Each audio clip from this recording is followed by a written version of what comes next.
Recording by Shivani recording studio Bargama Chowk.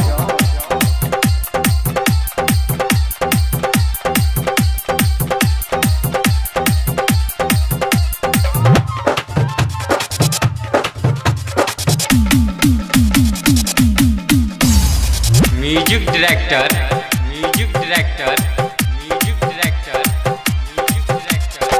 DJ Vikram बवाल।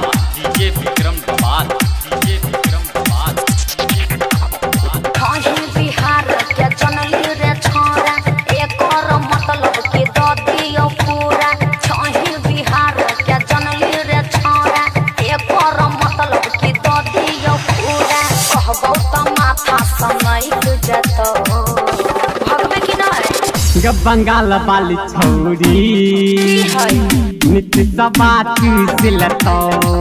गब बंगाल वाली छौरी नर सबा लूट लतो। कहीं बिहार के जनली रे छोरा एकर मतलब के द दियो पूरा।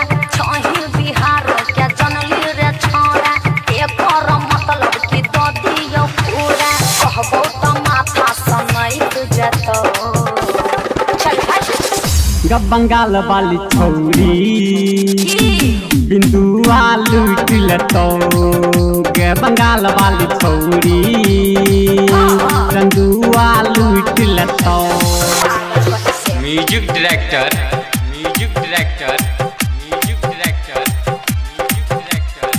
डीजे विक्रम बवाल।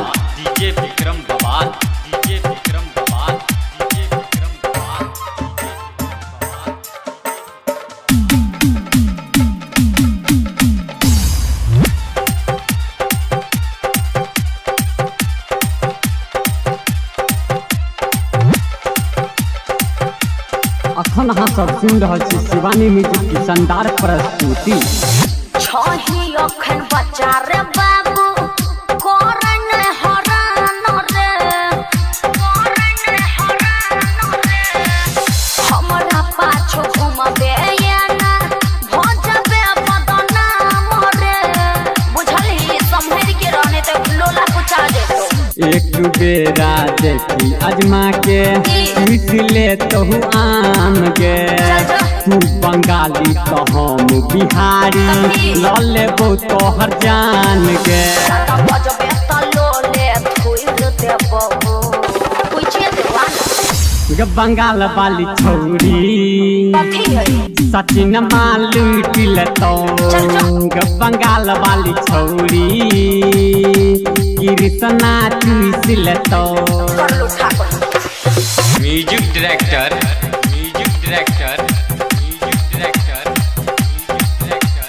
डीजे विक्रम बवाल।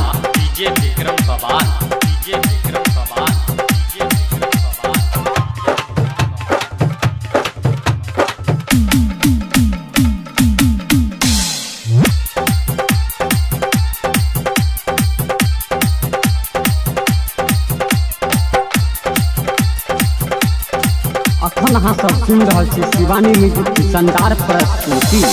ओइली हम त नाच करेले सुनबो नहीं बकवा सरे।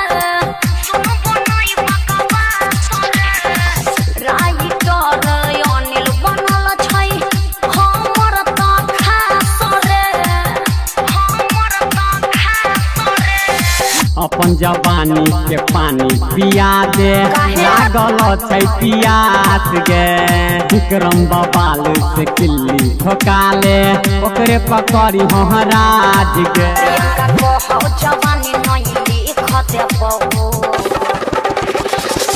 गब बंगाल वाली छौरी दुलार पाचू सिलतो। गब बंगाल वाली छौरी बरसमिया की सिलतो।